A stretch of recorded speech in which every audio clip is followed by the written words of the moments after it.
y pues permítanme compartir el material, ¿no? Creo que ya el material tiene cada uno de ustedes, el cual pueden revisarlo, no pueden ir dándole la lectura, como para ir anticipándose cuál es el tema del día de hoy, ¿no?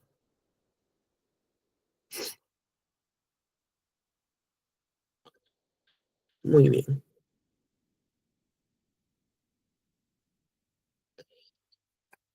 Muy bien, entonces permítanme darles la bienvenida a todos los participantes que actualmente estamos en sala de nuestro curso de gestión pública. El día de hoy estamos llevando nuestra penúltima sesión, ¿no? Nuestro tema número 4 acerca de la gestión de recursos humanos y gestión de las finanzas públicas. El día sábado hemos visto el tema de políticas públicas, donde me gustaría dedicar un pequeño espacio para poder de repente conversar, comentar si ha habido alguna duda, ya que tuvimos la participación, ¿no? Tuvimos la participación de dos compañeros, ¿no? Y fue un tema de conversatorio muy interesante, el cual exponía, ¿no? El tema de las demandas que hubo en los diferentes territorios de nuestro país, ¿no? De Puno, expusimos la demanda que hubo hace exactamente menos de una semana en la ciudad de Lima, exigiendo al Estado, ¿no? En su mayoría transportistas, y con justa razón, ¿no? Con justa razón, cuando pudimos eh, en nuestra primera sesión ver cuál es el funcionamiento del Estado, los aspectos básicos del Estado, la finalidad del Estado. Entonces, en base a ello, fue muy relevante, ¿no? Poder discutir las opiniones que nuestros compañeros presentaban, ¿no? Entre opiniones propias y lo que la gestión pública como herramienta brindan a nuestros funcionarios, pues existe mucha coherencia de poder, perdón, existe mucha coherencia de poder eh, dictaminar algún tipo de opinión, ¿no? Entonces es muy permisible poder ya a estas alturas, por como estamos en nuestra sesión número 4, poder hablar de gestión pública ya a un nivel bastante macro, ¿no? A un nivel estratégico. Porque nuestra sesión del día de hoy ya vamos a conversar más que de estratégico, ya nos vamos a ir al lado más operativo, al lado de cómo funciona ya la gestión pública dentro de las entidades públicas y sobre todo el financiamiento que tiene, cómo la gestión pública financia sus acciones, sus actividades y actividades que estén obviamente relacionados a lo que una política pública puede estar escrito. Entonces, por ahí viene el tema del espacio del día de hoy, ¿no? Si existe alguna pregunta o, y no solamente con la clase anterior, de repente con los temas que hemos venido tratando desde nuestro tema número 1, ya que nuestras 5 sesiones es para ustedes, para poder conversar, para poder disolver alguna duda que haya quedado en el entendimiento y la comprensión del tema, sino para poder ya dar pase a nuestro penúltimo tema, que estamos a puertas de poder concluir, el cual me permite, ¿no? Definir de que ya tenemos los conceptos necesarios ya para comprender cómo es la gestión pública en el más alto nivel, en los tres poderes del Estado, en los tres niveles de gobierno, los sistemas administrativos, los sistemas funcionales. Entonces es terminología, sobre todo muy interesante, el cual ya podemos tener una concepción crítica al tema. Muy bien, entonces como les explicaba, el día de hoy ya vamos a ver el lado financiero del sector público. Cómo el sector público apalanca sus actividades o financia sus actividades para que pueda lograr sus objetivos. Eso también me trae a la mente el hecho de que una política pública, por ejemplo, sin presupuesto, no sirve de nada. Nosotros como personas naturales también tenemos objetivos dentro de nuestra vida, ¿no? De repente poder estudiar, comprarnos un carrito, comprarnos una casa, o yendo a algo más pequeño, ¿no? Un electrodoméstico, o poder irnos de repente de vacaciones por un largo tiempo, pero son objetivos, ¿no? Que nos podemos plantear en el camino de nuestra vida. Entonces preguntémonos, ¿estos objetivos sin presupuesto lograremos hacerlo realidad? ¿Sin alguna fuente de financiamiento podremos cumplir nuestros objetivos? Y la misma pregunta nos podemos hacer dentro de la gestión pública. Si queremos alcanzar la finalidad del Estado, porque ya tenemos planteados nuestros objetivos, ya tenemos nuestra visión, nuestra misión, ya tenemos políticas nacionales, ya tenemos la mejor estrategia para poder responder frente a un problema público. Recordemos que cuando vimos la clase anterior en la articulación de políticas con los planes, dijimos, ¿no? Que los planes vienen a ser prácticamente el documento final después de haber hecho un planeamiento, ¿no?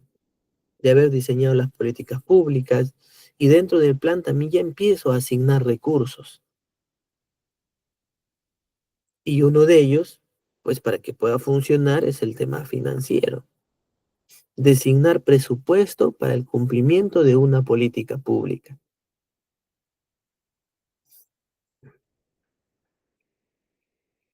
Por eso es que justamente nuestro tema del día de hoy está orientada, más que todo, cuáles son los sistemas que intervienen dentro de las finanzas públicas. Y al mismo tiempo, pues, la gestión de recursos humanos. Ahora, ¿por qué incorporamos los recursos humanos dentro del grupo financiero de la gestión pública? Eso va a ser la primera pregunta, ¿no? Porque también debemos preguntarnos, ¿qué entendemos por gestión de recursos humanos? ¿Qué se nos viene a la mente cuando hablamos gestión de recursos humanos? O para no hacerlo tan amplia, ¿qué entendemos por recursos humanos? Bueno, yendo a la primera pregunta, incluso es un tema de cuestionamiento también ello, porque algunos dicen que sí debería entrar como parte de un sistema financiero, otros dicen que no, y frente a estas opiniones divididas, pues primero hay que entender cómo funciona la gestión de recursos humanos.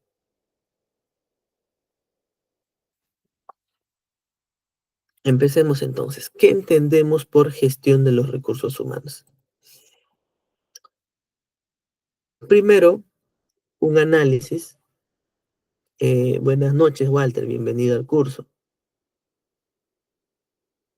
Acerca de la reforma del servicio civil en el Estado peruano. Estamos hablando de una reforma. El aumento de presupuesto público se interpretaría como mejoras en la gestión de recursos humanos. Y aquí viene la respuesta de la primera pregunta. Fíjense bien, nos dice el aumento del presupuesto público. Entonces, lo que tiene que ver gestión de recursos humanos, ¿también tiene una asignación de presupuesto? Claro que sí tiene. Ahora, el sistema de abastecimiento se encuentra dentro del sistema financiero. Y ahora yo pregunto, entonces, ¿por qué no, si lo vemos por el lado de dentro de la cadena de resultados, para que una entidad pública alcance resultados, necesita insumos? Y dentro de esos insumos no solamente están los recursos materiales, también está la mano de obra, el talento de la persona humana, y al mismo tiempo, cuando hablamos de el servicio civil, estamos hablando ya como que de una contraprestación, ¿no? La sociedad brinda al Estado profesionales, ¿no? Diferentes tipos de profesionales en sus diferentes grados académicos, y el Estado tendría que retribuir con una remuneración. Entonces sí tiene que ver el lado financiero dentro de recursos humanos. Entonces sí tiene coherencia el que podamos integrar, porque finalmente yo voy a destinar un presupuesto para pagar mis planillas. Voy a destinar otro presupuesto para adquirir bienes y servicios, ¿no? Entonces sí hay coherencia de que podamos integrar a la gestión de recursos humanos dentro de la gestión financiera. Entonces vamos al mensaje principal del enunciado, que el aumento del presupuesto público se interpretaría como mejoras en la gestión de recursos humanos. ¿Qué observamos en la gráfica? Bueno, en primer lugar, las barras moradas, y hay una moradita como que más opaca, ¿no? Más oscura. Nos dice que eso representan 276, 728 y carreras especiales. Y las moraditas más oscuras, pues, CAS, ¿no? Y finalmente la línea, pues, creciente en el tiempo representa eh, el presupuesto público destinado para el recurso humano. Y ustedes pueden ver un ascenso, ¿no? Pueden ver cómo ha ido ascendiendo la designación del presupuesto para recursos humanos. Y aquí viene la pregunta. ¿Habrá mejorado la gestión de los recursos humanos? Deberíamos interpretar que sí ha habido una mejora sustancial, pero creo que la población tiene otra percepción referente a ello. Entonces, algo está sucediendo del por qué no se está mejorando en la gestión de recursos humanos, a pesar que existe un incremento anual en el presupuesto destinado para ello. Entonces, estamos evidenciando que algo está sucediendo, ¿no? En el sistema de gestión de recursos humanos.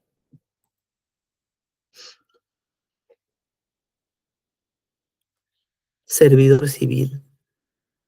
¿Qué es un servidor civil? Nos dice que el servidor civil es la persona al servicio del Estado. ¿Y quiénes son estas personas? Acá podemos ver unas personitas de color verde, cada uno con su régimen laboral al que pertenece. Por ejemplo, el decreto legislativo 276, que son los nombrados, decreto legislativo 728, que es el régimen de la actividad privada, tenemos las carreras especiales, como por ejemplo, ¿no? El régimen de, no, perdón, la política de el personal de la salud, el régimen penitenciario, el régimen de la magistratura, ¿no? Entonces, todos estos regímenes, bueno, son parte de estas carreras especiales, ¿no? Y tenemos los famosos CAS también. Bueno, y otras modalidades que de repente no son muy comunes. Y también está el régimen del servicio civil. La idea es que todo en conjunto, los diferentes regímenes que existen, son considerados servidores civiles. No tiene nada que ver el régimen al que pertenecen, pero son considerados servidores civiles porque todos en conjunto están al servicio del Estado. Entonces, no es otra cosa más que el servidor civil viene a ser aquella persona, indistintamente de su régimen laboral, que esté al servicio del Estado. Muy bien, entonces ya sabemos que es un servidor civil. Y es más, eh, o ahondando un poquito más, si yo desarmo o separo servidor, no, porque la palabra es servidor civil, pero si solamente utilizo servidor, ese adjetivo tiene un significado muy peculiar, ¿no? Y sobre todo importante, porque servidor viene de servir, ¿no? De poder servir algo, en el sentido de prestar o ser servicial frente a algún tipo de requerimiento o demanda. Entonces, ya deberíamos interpretar servidor, ¿no? Como la persona que está al servicio del Estado para atender a la sociedad, para servir a la sociedad, para ser serviciales con todos los pobladores, con todos los ciudadanos. Y aquí viene un tema muy cuestionado, el tema de la empatía, de que muchos servidores civiles, bueno, porque así son denominados, pero que representen bien a esta denominación, sí hay mucho de qué poder conversar, porque justamente tienen que servir con empatía al ciudadano, al usuario.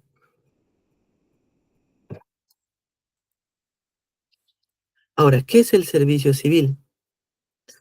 El servicio civil viene a ser un modelo, ya viene a ser, ¿no? Un nuevo modelo. Digo nuevo porque esto vino con el tema de la ley del servicio civil. ¿Cuál es la finalidad de este nuevo modelo? Como ustedes pueden ver en pantalla. Isa Hernández nos dice a veces los nombrados. Sí, pues, ¿no? Pero más que los nombrados, eso ya es un tema ya eh, de la persona, ¿no? Porque no deberíamos sujetarnos o protegernos, escondernos del régimen laboral al que pertenecemos para poder atender con mucha empatía o de manera muy servicial al usuario. Porque finalmente el ciudadano es quien se acerca a la entidad pública porque tiene un problema que busca al Estado a través de esta institución, pues poder resolverlo, ¿no? Entonces, ¿qué busca este nuevo modelo del servicio civil? Por un lado tenemos los intereses de la sociedad o los intereses generales. Por otro lado tenemos los derechos de las personas al servicio del Estado. Entonces tenemos dos lados, ¿no?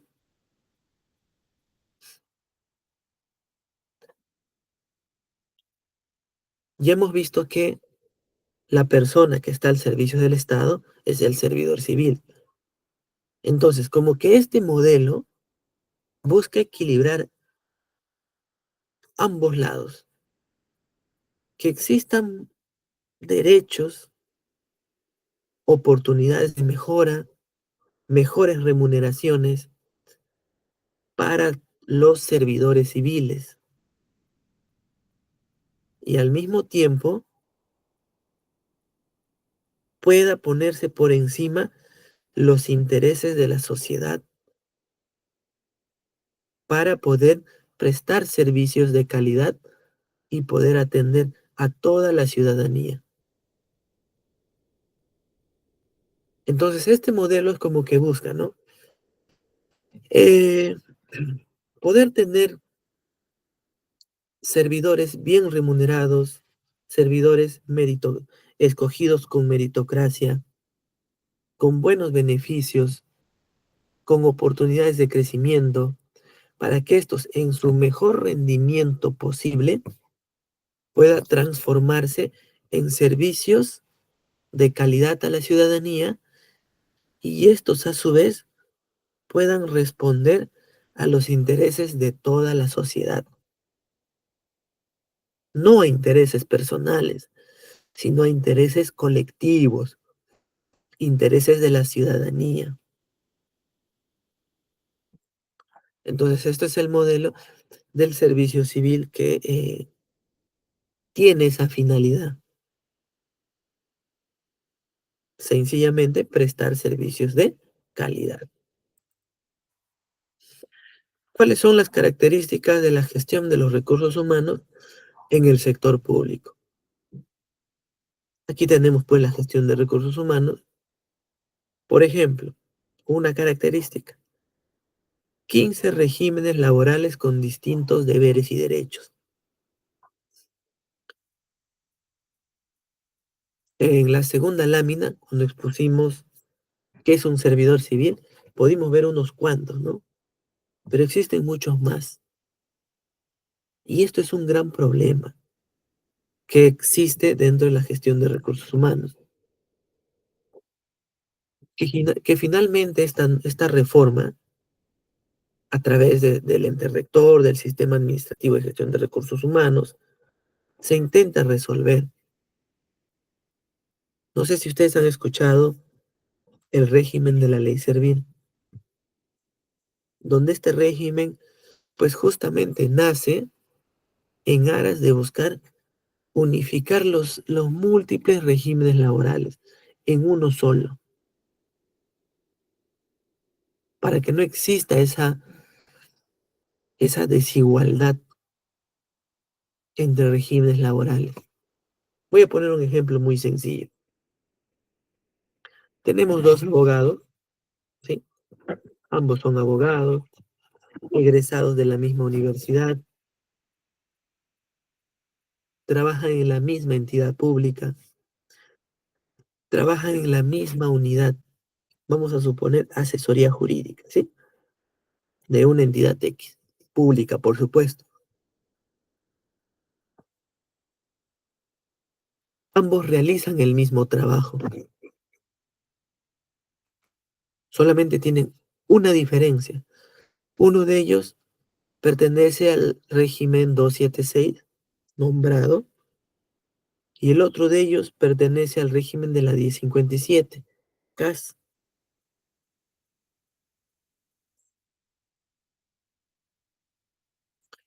Las escalas remunerativas son diferentes.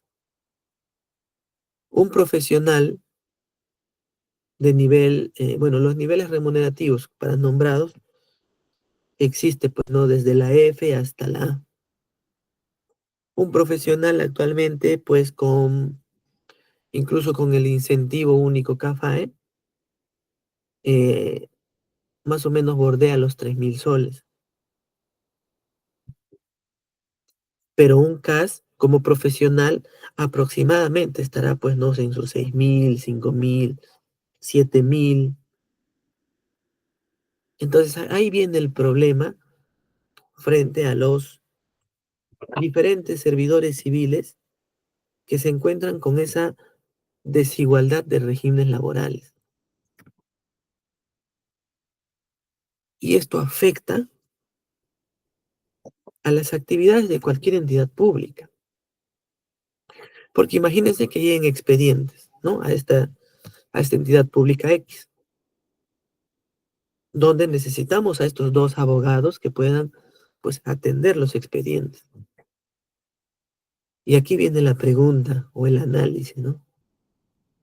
¿Estas dos personas podrán trabajar al mismo ritmo, con la misma motivación?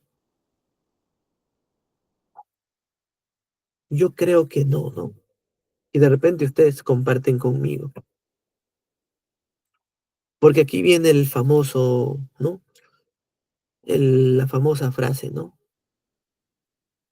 Él gana más que yo, que trabaje él. Y le pueden empezar a amontonar, ¿no? Entonces, este tipo de cosas o detalles que a veces no son percibidos dentro de la gestión pública, sobre todo en la de recursos humanos, impacta negativamente en el desempeño de los trabajadores y por ende en el desempeño del área donde estén trabajando. Y por lo tanto, o en consecuencia de estos hechos, la entidad pública pues ya no va a prestar servicios de calidad. Pero no es por el trabajador, sino es porque el sistema está diseñado así. Por eso es que actualmente la gestión de recursos humanos, una de esas características es que hay 15 regímenes laborales con distintos deberes y derechos. Por ejemplo, en el sector salud, un, eh, que el profesional o el personal de la salud es una carrera especial, pero también es nombrado, y un trabajador administrativo también que es nombrado. Y aquí viene una política de compensación, por ejemplo, para el personal de la salud, que es muy diferente al personal administrativo de la 276. Ahí también las escalas remunerativas es muy diferente. El personal de la salud tiene mejor remuneración o mejor escala remunerativa. Entonces estas desigualdades generan pues desmotivación en los mismos trabajadores. Pero bueno, el sistema está diseñado así, ¿no? ¿Qué más? ¿Qué características más existen? Entidades con más de 2000 políticas propias de gestión de recursos humanos. Es decir, no existía una sola política para todo el sector nacional. Otra característica, que existía más de 500 normas de empleo público, más de 400 conceptos para el pago de remuneraciones. Existe gasto en capacitación sin planificación. No existen ascensos por méritos. Remuneraciones congeladas. 2 de cada 5 servidores tienen contratos temporales, ¿no? Entonces son características que existen dentro de la gestión de recursos humanos. La reforma del servicio civil. Entonces, ¿qué busca la reforma? Suprimir todas estas características que no le traen ningún beneficio dentro del sector, ¿no? Y pusimos un ejemplo muy sencillo. Entonces, esta reforma del servicio civil se apoya en dos pilares fundamentales: la modernización y la meritocracia. El tema de meritocracia es muy debatido, incluso dentro de la opinión pública. Bueno, en lo cual mi persona está de acuerdo, de que, por ejemplo, el ingreso al sector público debe ser estrictamente meritocrático. Es decir, Que los trabajadores entren como que por un rango de méritos, ¿no? Por una selección, que ingresen los del nivel más alto, que son ubicados por orden de mérito. Ustedes se acuerdan, ¿no? Por ejemplo, cuando se estudiaba en las aulas educativas, se rendía un examen y había un orden de mérito. El que sacaba la más alta nota estaba en un primer puesto, luego venía un segundo puesto y así sucesivamente. Entonces, la idea de la meritocracia es justamente que el ingreso al sector público sea a través por orden de méritos, para que ingresen los mejores y no estén ingresando pues personas que no reúnen las condiciones ni capacidades mínimas para poder ejercer un cargo en el sector público. Y al mismo tiempo, la modernización, que significa pues de brindar con procesos, procedimientos, instrumentos modernos para que se pueda hacer una buena gestión de recursos humanos. A ver, ¿cuántos de ustedes conocen algunos instrumentos de gestión de recursos humanos en el sector público? Sí, en el chat pueden ir mencionando. Sí, juntos vamos a ir de repente comentando. ¿Cuáles son los objetivos de la reforma del servicio civil? ¿No? Mejor dicho, ¿por qué se busca esta reforma apoyada en estos dos pilares importantes? Un objetivo, ofrecer servicios de calidad en favor de la ciudadanía. ¿A ustedes no les es familiar este pequeño objetivo con la finalidad del Estado? ¿O de repente de cómo transformar las políticas públicas para resolver un problema? Entonces, el lado de recursos humanos también tiene importancia en su intervención, porque la idea de toda reforma es ofrecer servicios de calidad en favor de la ciudadanía. Y este objetivo se enmarca dentro de la finalidad del Estado. ¿Y cuál es la finalidad? Pues garantizar el bienestar de la ciudadanía. Otro objetivo, cambio organizacional y cultural.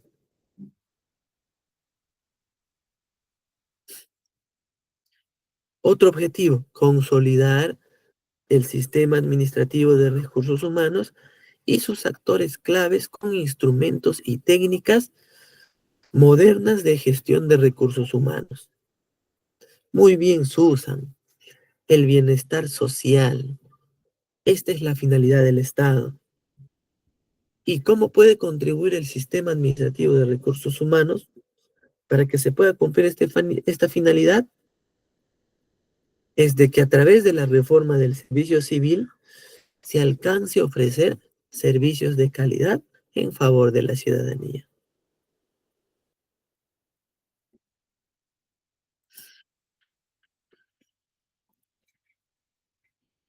El sistema administrativo de gestión de recursos humanos. Ya sabemos que existe 11 sistemas, ¿no? El cual,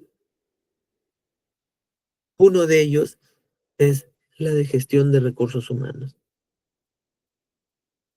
¿Y cuáles son los 7 sistemas que pertenecen al lado financiero?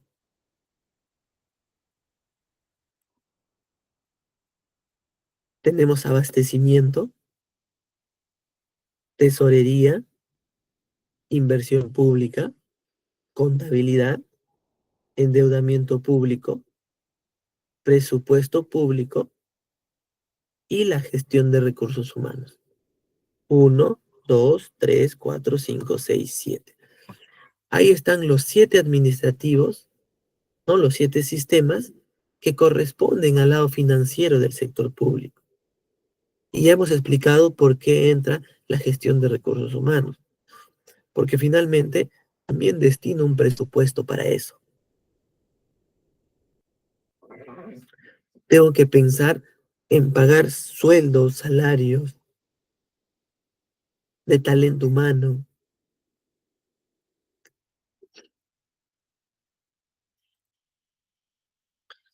Uno de los objetivos, nos dice, pueden apreciar, consolidar el sistema administrativo de gestión de recursos humanos y sus actores. ¿Y cuáles son los actores del sistema administrativo de recursos humanos? Podemos encontrar 4 actores. La Autoridad Nacional del Servicio Civil, que es aquella que formula la política nacional del servicio civil. Ejerce la rectoría del sistema como órgano técnico, garantizando su autonomía, profesionalismo e imparcialidad. Tiene competencia a nivel nacional y sobre todas las entidades y regímenes de la administración pública, ¿no? ¿Quién es el ente rector del sistema? Es Servir, la Autoridad Nacional del Servicio Civil. ¿Y a qué ministerio está adscrito? Eso lo vimos en nuestra segunda sesión. Y en la primera también vimos, ¿no? Cómo se constituían los diferentes organismos públicos, los autónomos, los poderes del Estado.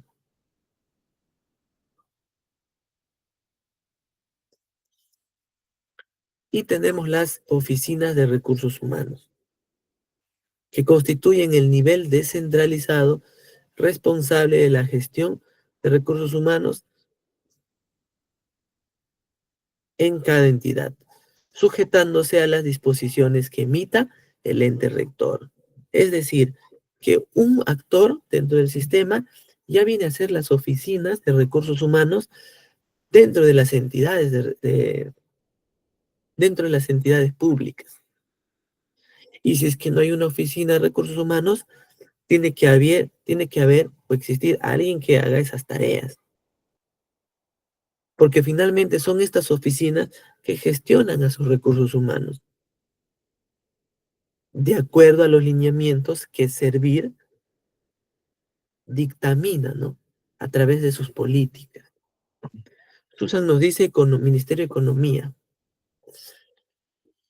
Mm, bueno, estimada Susan, Servir no pertenece al Ministerio de Economía. A ver, hay que hacer un recordaris. Servir a qué ministerio está adscrito.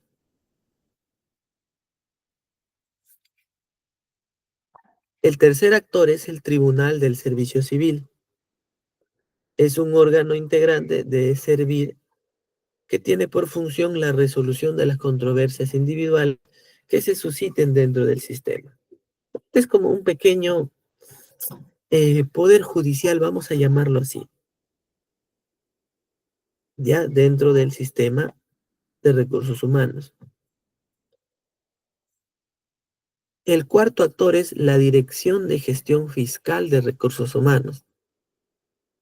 Este es un actor del sistema, que este sí pertenece al Ministerio de Economía y Finanzas, porque finalmente es el encargado de realizar el análisis financiero y técnico sobre las políticas en materia de ingresos correspondientes a los recursos del sector público, conforme a las leyes respectivas, y proponer medidas en estas materias.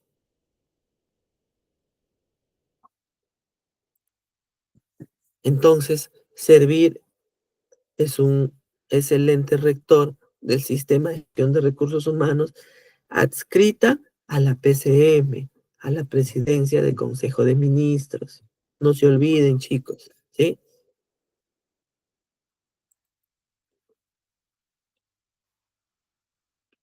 Vamos a hacer una pequeña funcionalidad. Por ejemplo, en cuanto a las tareas de Servir, Si una entidad necesita definir los lineamientos para la vinculación de sus funcionarios y directivos públicos de libre remoción y designación, entonces deberá solicitar asistencia técnica a Servir. Porque recordemos que Servir es quien formula la política nacional del servicio civil. Ejerce su rectoría como órgano técnico y altamente especializado. Entonces, si cualquier entidad desea definir estos lineamientos, pues puede solicitarle esta asistencia técnica a Servir para que pueda participar en el acompañamiento a las entidades públicas y puedan desenvolverse de acuerdo a las políticas nacionales emitidas por Servir. Las oficinas de recursos humanos. Si dentro de una entidad se está realizando el proceso de vinculación de funcionarios y directivos públicos de libre designación y remoción en el marco de la Ley 31419, es responsabilidad de la Oficina de Recursos Humanos, o lo que haga a sus veces, la evaluación del cumplimiento de los requisitos mínimos para la designación. Por eso decíamos que las oficinas de recursos humanos es el órgano descentralizado de las políticas nacionales. El Tribunal del Servicio Civil. Si un servidor se siente afectado por decisiones institucionales que pudieran versar sobre las materias de acceso al servicio civil, evaluación y progresión en la carrera, régimen disciplinario terminando la relación de trabajo, puede interponer el respectivo recurso de apelación ante el Tribunal del Servicio Civil. Por eso le decíamos que el Tribunal del Servicio Civil es como que un pequeño poder judicial en materia de recursos humanos. ¿Estamos? Y finalmente la Dirección de Gestión de Recursos Humanos. Si una entidad necesita aperturar el registro en la planilla de un servidor recientemente vinculado en algunos de los regímenes laborales, deberá activar su código AIRS, que es el aplicativo informático, en coordinación con la Dirección de Gestión de Recursos Humanos del MEF. Entonces, como que por esta pantalla o esta lámina, brevemente, se puede explicar parte de las funciones de los actores importantes dentro de la gestión de recursos humanos. Las oficinas de recursos humanos como socios estratégicos dentro de la reforma. Socios claves porque implementan estrategias que vayan de acuerdo a los objetivos de la entidad y que a su vez permite el accionar eficiente de los servidores civiles para que sencillamente se pueda prestar bienes y servicios a la ciudadanía, pero de calidad. Hay que gestionar de manera integrada todo el sistema que está compuesto por subsistemas y procesos para que los resultados de cada subsistema impacten favorablemente a la gestión del otro sistema para que en conjunto puedan realizar un buen trabajo, sumamente coordinado. ¿Y cómo es este sistema? El sistema de recursos humanos nos dice que tiene subsistemas y procesos. Un subsistema es un conjunto de procesos interrelacionados que forman parte del sistema de administración de gestión de recursos humanos y se ubica en el primer nivel de desagregación del sistema. El ámbito de acción de las oficinas de recursos humanos comprende la gestión de 7 subsistemas. ¿Cuáles son esos 7 subsistemas? La primera es la planificación de políticas de recursos humanos. organización del trabajo y su distribución. Tercero, gestión del empleo. Cuarto, gestión del rendimiento. Cinco, gestión de la compensación. Seis, gestión del desarrollo y la capacitación. Y siete son la gestión de las relaciones humanas y sociales. Entonces, esa es la distribución del sistema de gestión de recursos humanos y sus siete subprocesos. La administración financiera en el sector público. Habíamos dicho que son siete sistemas administrativos. Aquí están los siete que habíamos mencionado. Y si regresamos en la historia, antes solamente eran cuatro. La ley 28112 del 2003 establecía solo cuatro sistemas que eran parte de la administración financiera. Pero a partir del 2018 ya existen siete, con la finalidad de que de alcanzar resultados esperados como una programación multianual de los recursos públicos, gasto público más eficiente, mejorar la ejecución de políticas públicas, consolidar sostenibilidad y responsabilidad fiscal y por ende mejores servicios a la ciudadanía.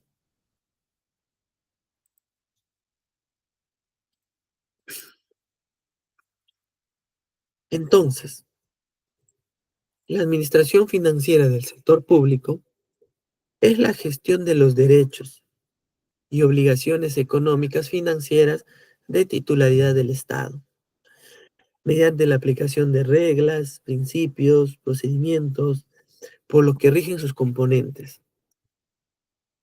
Este concepto también se nos hace muy familiar, que por ejemplo en recursos humanos decía que servir o el sistema de gestión de recursos humanos también aplicaban reglas, principios, procedimientos dentro del sector. La parte financiera también aplica reglas, principios, pero obviamente dentro del sector.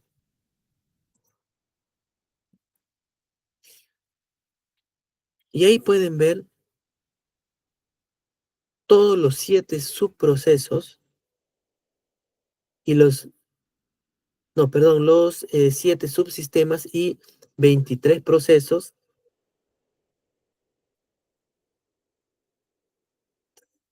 El sistema administrativo de gestión de recursos humanos establece, desarrolla y ejecuta la política de Estado respecto al servicio civil. Nuevamente nos dice, ¿no? Métodos, procedimientos, técnicas, pero en recursos humanos. Servir es el ente rector y ya sabemos que Servir está adscrito a la PCM. Y pues aquí está la combinación o la relación de los siete subsistemas. La planificación de política por recursos humanos. Aquí está la gestión de rendimiento, que a su vez se alinea, por ejemplo, con la gestión de capacitación, con gestión del empleo, gestión de relaciones humanas. Y esta relación intersistémica es que tiene que alcanzar, cumplir los objetivos del sistema de recursos humanos.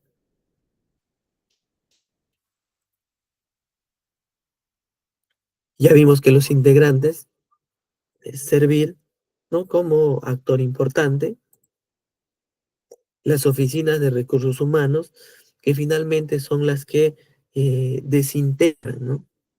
Descentralizan para poder ejecutar y aplicar ya dentro de las entidades los procedimientos en recursos humanos. El Tribunal del Servicio Civil, que tiene como función la resolución de controversias individuales que se susciten al interior del sistema. Y hemos dicho que es como un pequeño poder judicial, ¿no? ¿Qué temas de apelación, por ejemplo, puede resolver? Acceso al servicio civil, y ya sabemos que servicio civil es todo el modelo de los diferentes regímenes laborales, no es exclusivamente de de la ley del servicio civil, sino de los diferentes regímenes laborales que existen. La Dirección General de Gestión de Recursos Humanos, que finalmente es quien implementa la gestión fiscal de los recursos humanos, encargado de realizar el análisis financiero y técnica sobre políticas en materia de ingresos. Ingresos, pero para el trabajador, ingresos para el servidor civil, ¿no? Ahora el Sistema Nacional de Presupuesto Público. Nuevamente repite, ¿no? Observen, conjunto de órganos, normas, procedimientos que conducen al proceso presupuestario de todas las entidades del sector público en todas sus fases. Está integrado por la Dirección General del Presupuesto Público, que depende del Viceministerio de Hacienda, y por las unidades ejecutoras a través de las oficinas y dependencias en las cuales se conducen los procesos relacionados con el sistema. Prácticamente la conceptualización es la misma, ¿no? Coinciden mucho que es el conjunto de órganos, normas, los procedimientos, pero cada uno en su sector, que en este caso, presupuesto público. Dentro de cuando se habla de presupuesto público, es importante conocer ciertas terminologías. Por ejemplo, ¿qué es un crédito presupuestario? Es la dotación de recursos consignada en los presupuestos del sector público con el objetivo de que las entidades públicas puedan ejecutar gasto público. Es de carácter limitativo y constituye la autoridad máxima de gasto que toda entidad pública puede ejercer, conforme a las asignaciones individualizadas de gasto que figuran en los presupuestos para el cumplimiento de sus objetivos aprobados. Yo no sé si ustedes escucharon, o bueno, de repente aquellos que ya están trabajando dentro de las oficinas de presupuesto o planeamiento estratégico, el famoso techo presupuestal. Claro que su nomenclatura técnica es un crédito presupuestario, es decir, que las entidades públicas no pueden gastar más del presupuesto que tienen asignado. Si a mí me designan 1.000 soles, por ejemplo, ese es mi crédito presupuestario. No puedo gastar más de 1.000 soles, porque sencillamente no tengo, ¿no? No puedo gastar algo que no tengo.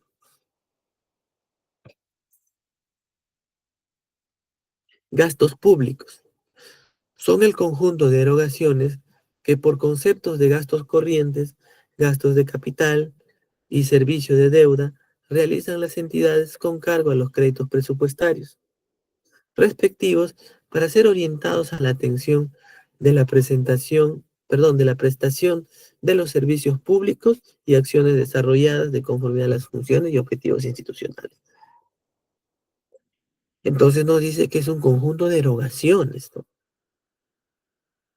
Que el Estado realiza o por deuda o por créditos presupuestarios, pero tiene que ser utilizado para diferentes tipos de gastos, denominados en conjunto como gastos públicos.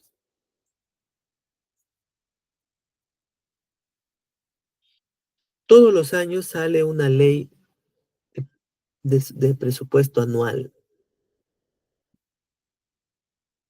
Entonces, como estamos viendo el Sistema Nacional de Presupuesto, pues es importante ver las principales prioridades del presupuesto que salió para este año 2025. Las leyes de presupuestos prácticamente, en resumen, establecen las directivas, los lineamientos, en qué se va a gastar el presupuesto y en qué estaría prohibido gastar. Y para yo saber en qué gastar como entidad pública o como Estado, tengo que conocer mis prioridades. Por ejemplo, cada uno de nosotros, muchas veces, de repente aquellos que están laborando A fin de mes reciben sus remuneraciones, sus salarios, y también tienen que hacer una priorización. Yo les aseguro que ustedes hacen esa tarea. Cuando a todos nos cancelan a fin de mes, la mayoría empieza a pagar sus deudas, ¿no? Empieza a comprar, de repente, abastecerse de alimentos, separar el tema de los pasajes. Es, Se dan cuenta que indirectamente o sin darse cuenta, están priorizando su presupuesto. De igual forma, el Estado también prioriza el presupuesto. Por ejemplo, ¿qué nos dice la ley de presupuesto de este año? ¿Cuáles son las principales prioridades? Seguridad ciudadana y lucha contra el crimen, conectividad a nivel nacional, salud, educación, dos sectores importantísimos para el desarrollo sostenible, protección y asistencia social, impulso a la vivienda, agua y saneamiento, agricultura y riego, defensa, descentralización del presupuesto.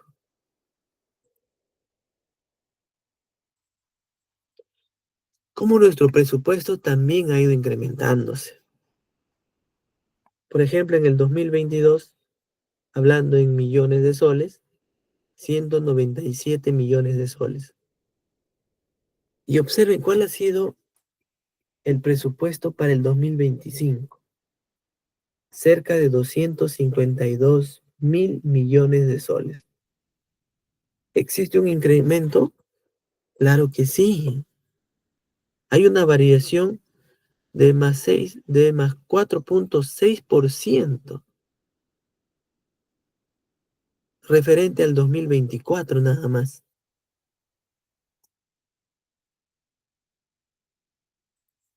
Entonces es un dato muy importante de cómo se ha ido realizando o definiendo el tema del presupuesto año tras año. ¿Quién es el ente rector? La Dirección General de Presupuesto Público del Ministerio de Economía y Finanzas. Es el ente rector del Sistema Nacional del Presupuesto Público que ejerce la máxima autoridad técnico-normativo del Sistema Nacional de Presupuesto Público, manteniendo relaciones técnico-funcionales con la Oficina de Presupuesto o la que haga sus veces en los pliegos o en la entidad pública o unidad ejecutora. Y también los responsables de los programas presupuestales. Les recuerdo que pueden hacer preguntas, comentarios a través del chat para poder resolverlas. Las oficinas de presupuesto.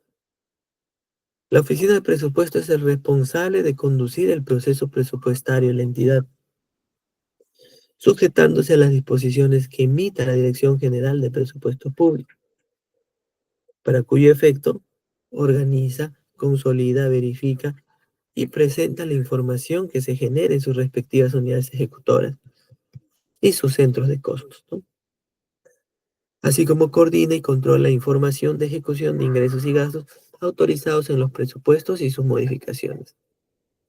Entonces, así como existen oficinas de recursos humanos descentralizados para ejecutar el conjunto de normas, en presupuesto también hay una oficina que también se va a encargar de lo mismo, pero en temas de presupuesto. Porque finalmente las oficinas van a liderar estos temas dentro de las entidades públicas. Un gasto corriente. ¿Qué es un gasto corriente? Para la gestión de los servicios y bienes públicos, gasto corriente son las remuneraciones, la seguridad social, gastos financieros y entre otros. ¿Y qué es un gasto de inversión? Es para los estudios, obras, adquisiciones, bienes de capital, proyectos de inversión pública. Por ejemplo, la construcción de un puente es un proyecto de inversión, la construcción de un hospital, de un colegio, de un parque, de repente de un campito de fútbol o de fulbito.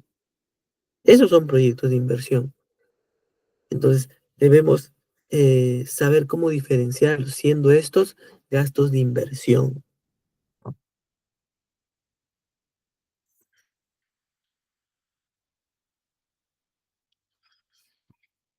¿Qué es el sistema de codificación o clasificadores de gastos, ¿no? O clasificadores tanto de gastos como de ingresos?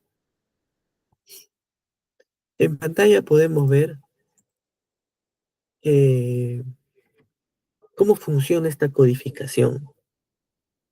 Está compuesto por uno, 2, 3, 4, 5, 6 columnas, donde cada columna tiene un significado. La primera es el tipo de transacción y puede tener un solo dígito. La segunda es la genérica, donde puede tener un dígito.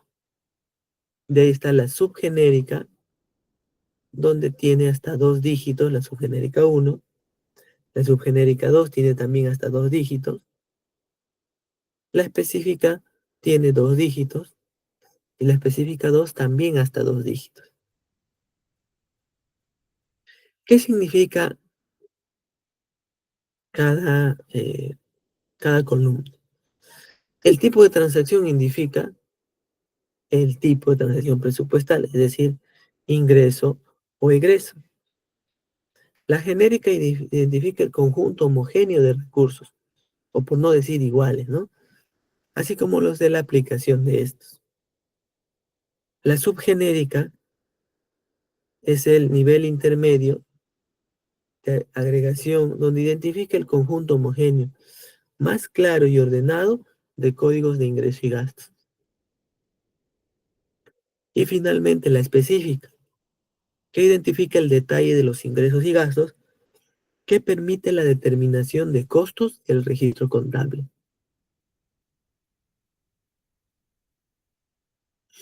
Tenemos dos ejemplos. Por ejemplo, el clasificador de ingresos, que en este caso es del impuesto predial. Tenemos la primera, que es el tipo de transacción uno, porque es un ingreso. La genérica es uno también, impuestos y contribuciones obligatorias. Subgenérica de nivel uno, impuesto a la propiedad. Subgenérica de nivel 2, impuesto sobre la propiedad inmueble. Específica nivel uno, está el número uno como predial, y la específica nivel 2 también predial. De igual forma tienen los gastos. Eh, tipo de transacción 2 porque es un gasto, no es un ingreso. Genérica está el 3, que es bienes y servicios. Subgenérica de nivel uno, compra de bienes. Subgenérica de nivel 2, combustibles, carburantes, lubricantes y afines. Y la específica de nivel uno, pues está combustibles, carburantes y lubricantes. Y finalmente la específica de nivel 2 también, ¿no? Entonces, ahí podemos comprender que, por ejemplo, si una entidad pública realiza la compra de combustible, es un gasto, va a tener que usar este clasificador para hacer su registro. ¿Y dónde se realiza este registro? En el famoso CIAF. Vamos a ver brevemente para poder mostrarles. A ver, permítanme mostrarles todos los clasificadores que podemos encontrar. En primer lugar vamos a poner, bueno, a ver, clasificadores de gasto 2025. Ahí está. Entramos en el primer link.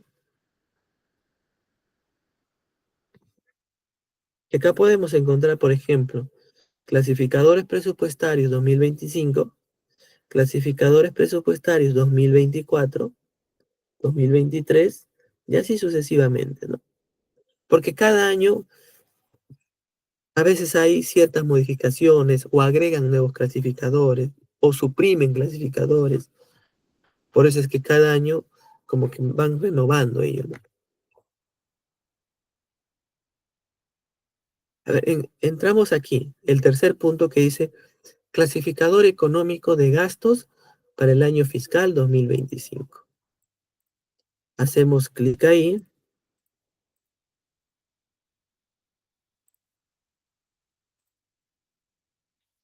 y empieza a abrir pues un PDF, ¿no? Ahí está. Sí pueden ver, ¿no? La pantalla.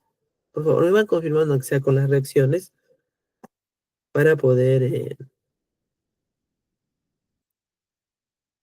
muy bien, Isa, muy bien, gracias por la confirmación. Entonces, podemos ver en pantalla cómo llegar al anexo 2. Vamos a ver sobre todo el anexo de gastos, porque es la más utilizada. Y aparte que su ejecución presupuestal tiene más fases e interviene mayores registros. Por ejemplo, ahí está.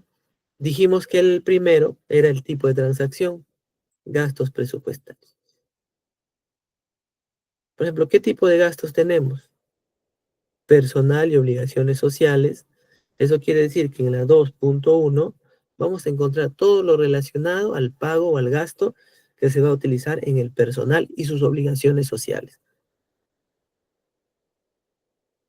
2.11, 2.111, ¿se dan cuenta que va haciéndose más específico? Por eso también los clasificadores se iban de lo general a lo específico. Personal administrativo, y finalmente termina, por ejemplo, ¿no? Funcionario elegido por elección política. Con este clasificador de gasto se paga o se cancela o se gasta por la retribución y complementos afectados y no afectados cargas sociales de los funcionarios públicos por elección política. Por ejemplo, el presidente de la República, congresistas, gobernadores regionales y alcaldes, ¿no? Entonces, ya sabemos que de repente cuando hacemos el pago de la planilla todos los meses y vamos a pagar a un alcalde, tendríamos que registrar con este clasificador. Tenemos más clasificadores, miren. Personal administrativo nombrado, personal con contrato a plazo fijo, personal con contrato a plazo fijo, régimen laboral. Tenemos funcionarios de alta dirección de las entidades. Tenemos personal de la ley Servir, personal de confianza. ¿Ves? ¿Se dan cuenta? Personal administrativo, personal del magisterio y de bueno, y acá están los otros regímenes especiales. Por ejemplo, personal del magisterio, personal auxiliar de educación, personal de la salud.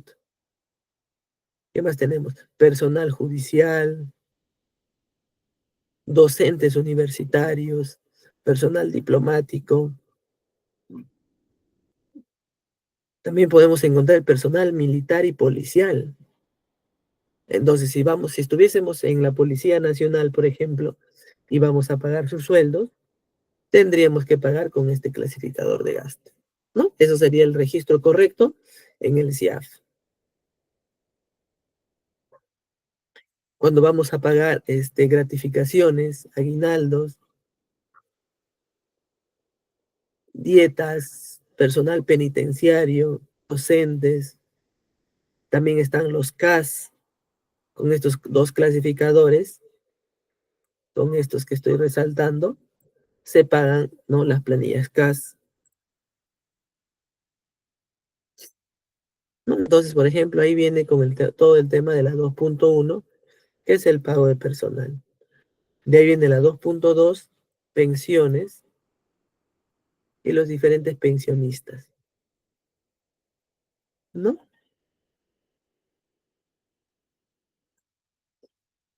Muy bien, entonces de esa forma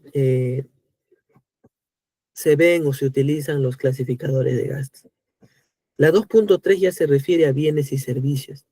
Es decir, cuando las entidades, como dice aquí, compran bienes, por ejemplo, alimentos para consumo humano, vestuarios, cuando van a comprar de repente uniformes para los trabajadores, combustibles, vimos el ejemplo de combustibles cuando hemos visto la tablita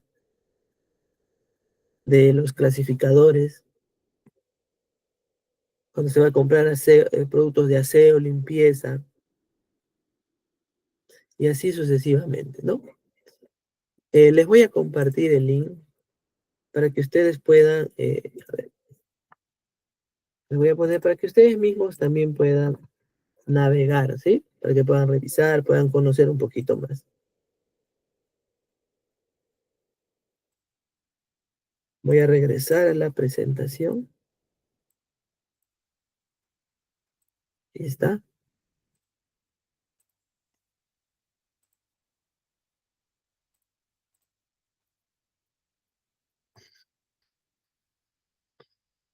El Sistema Nacional de Abastecimiento. Acabamos de ver el de presupuesto. El de abastecimiento tiene la misma connotación, ¿ven? Conjunto de principios, procesos, normas, procedimientos, técnicas, instrumentos, pero ¿en qué sector? Para proveer de bienes y servicios y obras a través de la cadena de abastecimiento público para el logro de los resultados alcanzando un empleo. ¿Se acuerdan cuando vimos recursos humanos? Se busca la reforma del servicio civil para tener servidores, ¿no? Para tener servidores altamente meritocráticos y que se pueda cumplir los resultados institucionales. Igualito, cuando vimos el tema de presupuesto, hay que destinar un presupuesto para cumplir los objetivos institucionales, porque sin presupuesto no voy a pagar, no voy a poder pagar personal y sin presupuesto no voy a poder hacer las compras para hacer las actividades.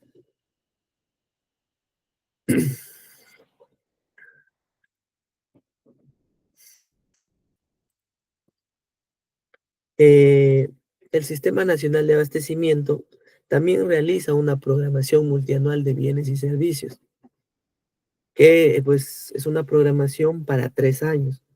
Igualito en el tema presupuestal, se realiza una programación multianual para 3 años.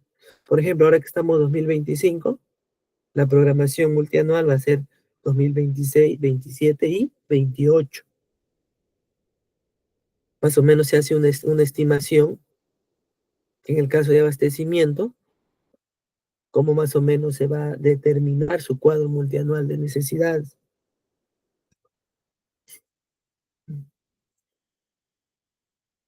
Contratación pública. Es el proceso a través del cual una entidad pública se abastece de bienes, servicios y obras de manera oportuna y bajo las mejores condiciones de precio y calidad para la satisfacción de una finalidad pública en busca de mejorar las condiciones de vida de los ciudadanos. Como que nuevamente repite la finalidad del Estado, ¿no? Por eso, estimados participantes, cuando iniciamos el curso, yo les explicaba que la finalidad del Estado está inmerso en todas las actividades. Y eso es evidente para poder manifestar de que todas las actividades que realicemos, las personas, las entidades públicas, la única finalidad es que con nuestro trabajo, con la forma de realizar nuestros procesos y procedimientos, podamos prestar servicios y bienes de calidad para atender los problemas de la ciudadanía, para atender eh, las demandas de la sociedad. Y obviamente, cuando tenemos bienes y servicios de calidad, nuestra población va a ser satisfecha. Vamos a poder resolver sus problemas y por ende vamos a mejorar la condición de vida de los ciudadanos. Por eso es que todos los servidores civiles, el cómo se desempeñan, aportan un granito para poder cumplir un objetivo. Y aquellos que no comprenden todavía este concepto es que creen que por el hecho de entorpecer de repente un buen trabajo, creen que no va a pasar nada, ¿no? Entonces, este es un tema de preparación de cómo funciona la gestión pública. Entonces, la entidad busca la eficacia y la eficiencia a través de la adquisición de bienes, servicios, consultorías o obras, ¿no? También tiene actores la gestión de la contratación. Está el titular de la entidad como responsable y máxima autoridad, el área usuaria, que es quien realiza el requerimiento, es quien da como que las especificaciones técnicas de los productos que se va a contratar o se quiere abastecer. Hay un comité de selección, ¿no? Y finalmente el órgano encargado de las contrataciones, que muchas veces es el tema de logística, ¿no? Quien conduce o lidera todos los procesos de contratación y adquisición de bienes y servicios.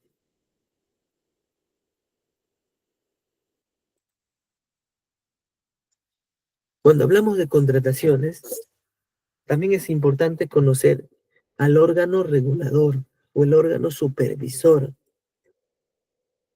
¿Quién es?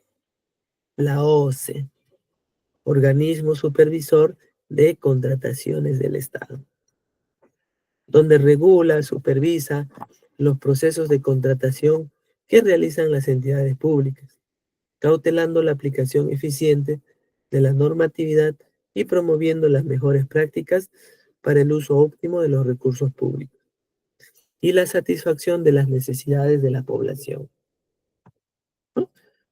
Entonces, este organismo público, pues se va a encargar de regular y supervisar todos los procesos de contratación, que finalmente, pues las contrataciones sean de acuerdo a los lineamientos establecidos, las contrataciones sean de acuerdo a cómo el Estado ya tiene las disposiciones. Entonces, pues esto es sinónimo de no intentar cometer algún tipo de irregularidad, ¿no? En el tema de las contrataciones. Que esto incluso es un caso bastante visto, ¿no? En los medios de comunicación. Entonces, el sistema integrado de administración financiera para el sector público, tenemos a los 7 que están aquí: presupuesto, tesorería, endeudamiento, contabilidad, inversión pública, recursos humanos y abastecimiento. Uno, 2, 3, 4, 5, 6, 7. Pero los 4 primeros, presupuesto público, tesorería, endeudamiento y contabilidad, son aquellos que administran el famoso CIAF. Entonces, el CIAF, a ver, vamos a ver acá. Aquí está. ¿Qué es el CIAF? El CIAF constituye el medio oficial para el registro, procesamiento y generación de la información relacionada con la administración financiera del sector público.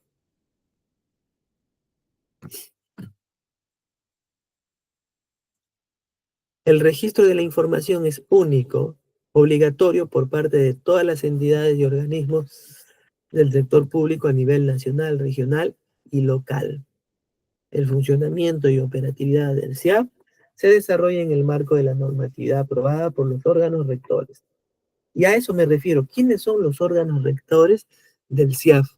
Y hablando CIAF, pero como instrumento, no estoy hablando del sistema de administración financiera. Aquí está. Justamente son estos 4 que en conjunto, bajo una cooperación intersistémica, diseñan y formulan esos lineamientos para poder, eh, que le puedan dar vida al aplicativo de escritorio, y que por cierto, ahorita se está hablando ya del SIAF web, porque el SIAF de escritorio o el SIAF cliente ya va a quedar en desuso, ¿no? Porque la tendencia es que todos estén migrando hacia el SIAF web o el MEF Landing, ¿no? Entonces hay que tomar en consideración ello, ya que posiblemente el próximo año ya las entidades hayan migrado al 100%.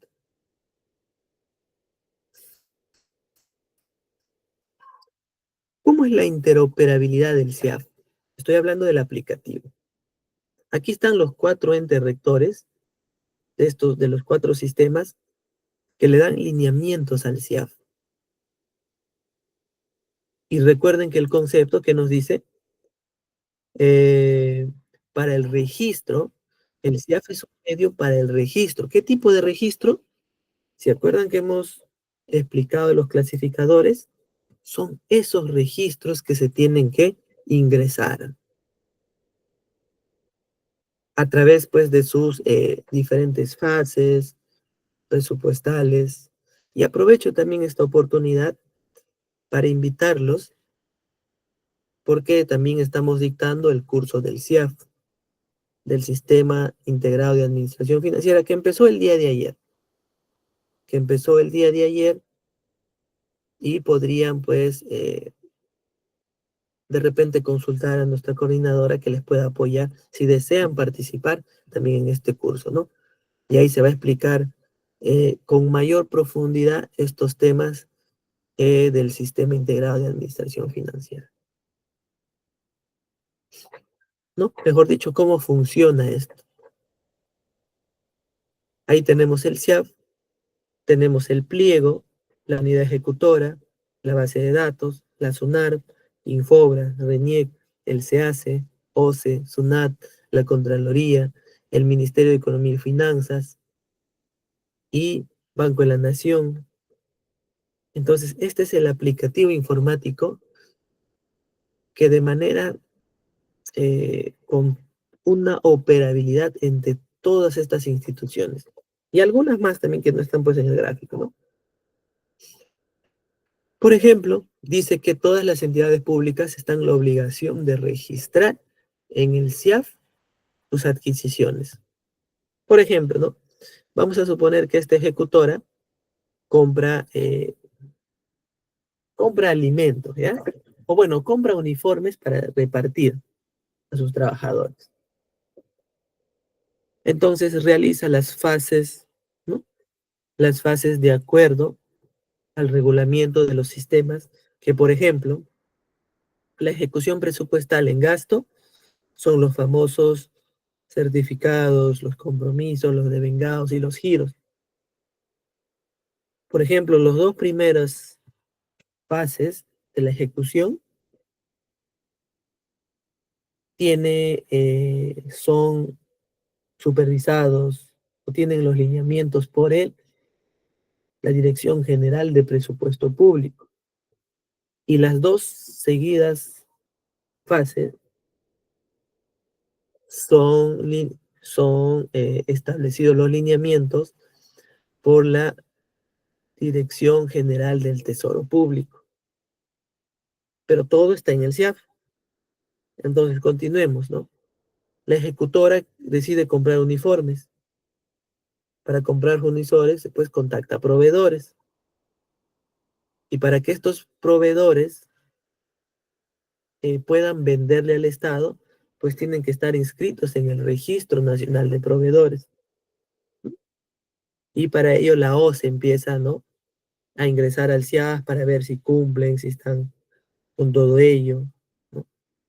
Y al mismo tiempo, los uniformes también tienen una codificación, como, pues una codificación como insumo, vamos a llamarlo así, ¿no?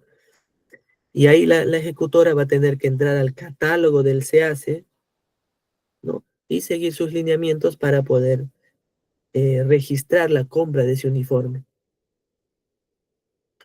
Entonces, una vez que visualiza en tema presupuestal y si tiene crédito presupuestal para uniforme, lo certifica para poder garantizar el gasto y luego que el tercero o el proveedor firma un contrato, ¿no? O la orden de compra de la institución, ya proceden a hacer el compromiso del gasto. Y después de haber hecho el compromiso del gasto, pues el proveedor, al momento que hace la entrega de los bienes, mejor dicho, los uniformes físicos, ya pasaría a constituirse ¿no? La tercera fase, que sería el devengado.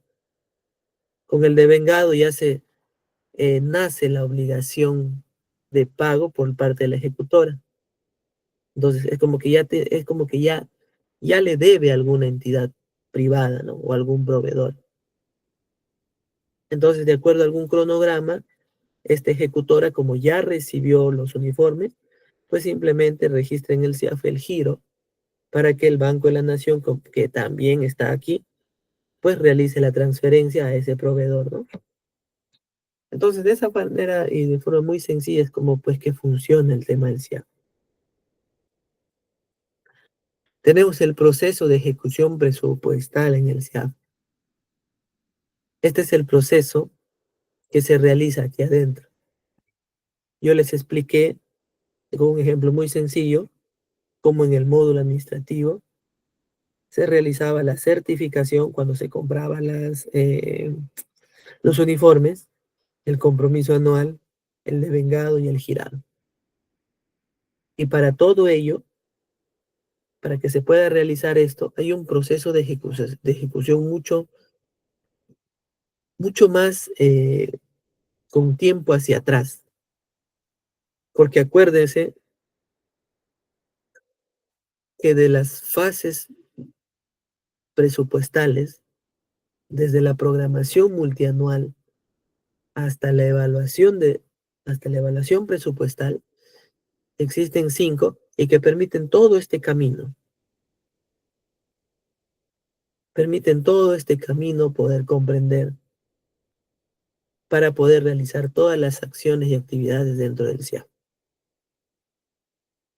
Muy bien.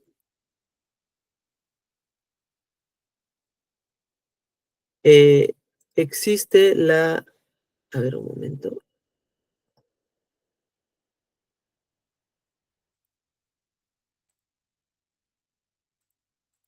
ya. Para terminar, existe la consulta amigable, el cual es parte de la administración financiera. A ver, les voy a compartir el link también. Ahí está.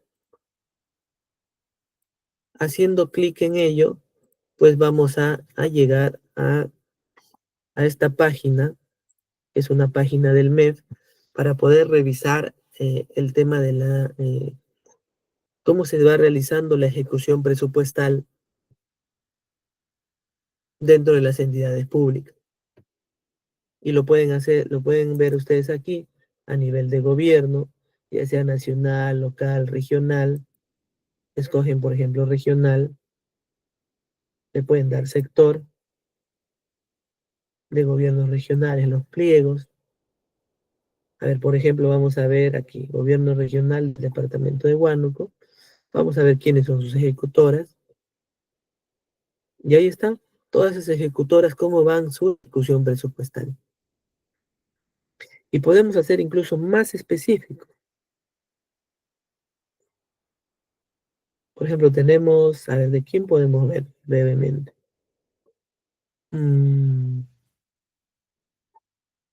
Ya, vamos a ver del hospital de Huánuco, el Hermilio Valdizán.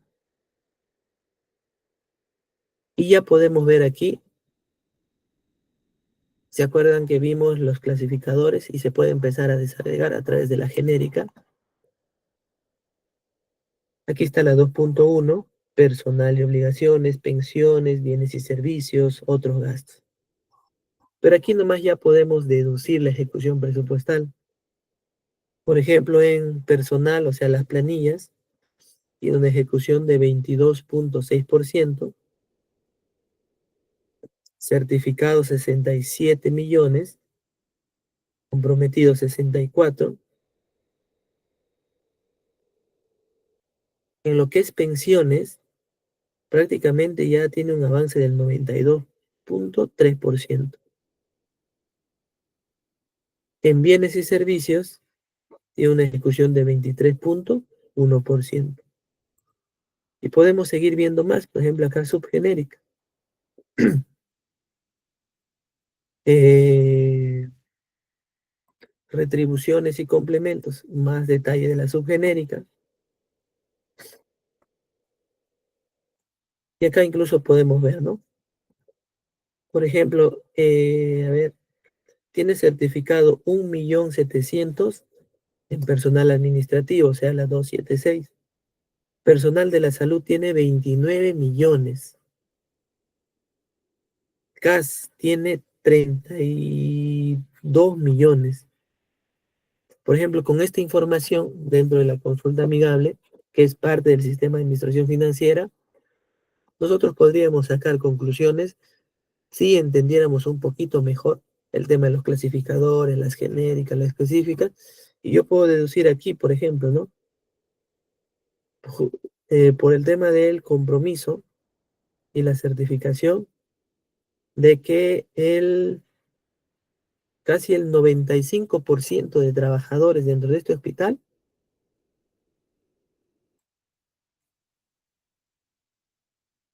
están entre el personal de la salud y CAS. Pero personal de la salud viene a ser, por ejemplo, personal de la salud con administrativo, ambos vienen a ser nombrados, ¿no?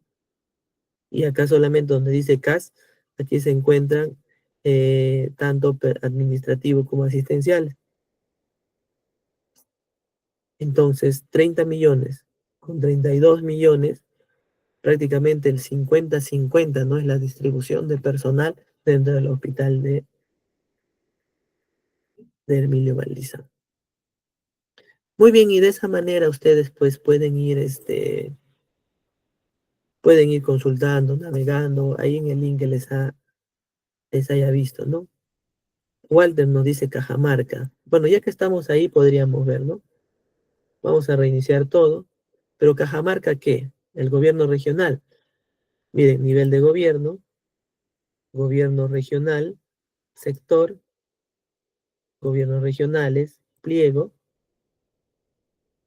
Cajamarca, aquí está. Gobierno regional, a ver, vamos a ver sus ejecutoras.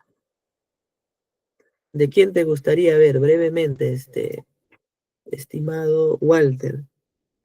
Pero distrito viene a ser una municipalidad, ¿sí?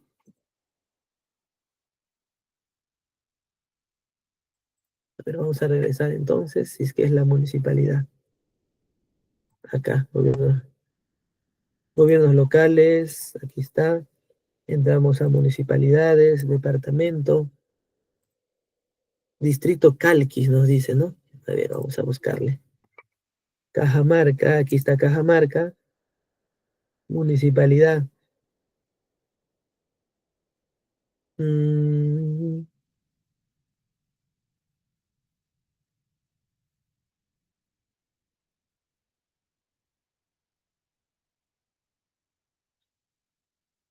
municipalidad distrital.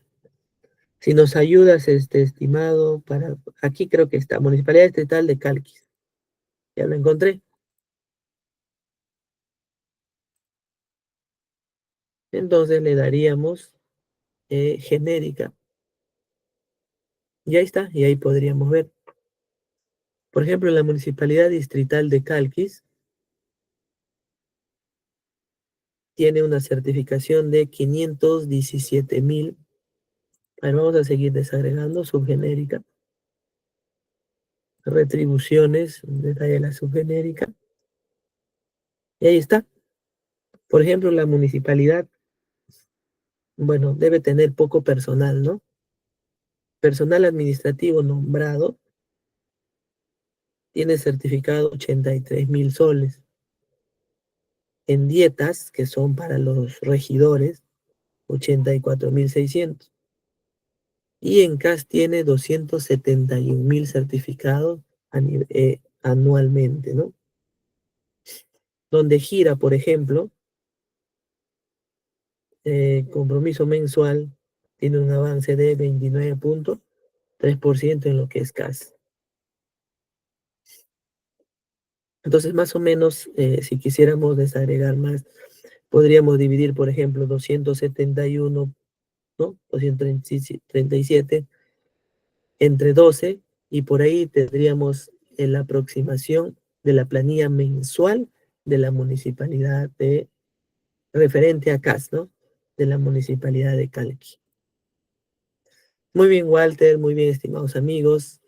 Con eso estaríamos terminando nuestra clase del día de hoy, esperando siempre que les haya gustado.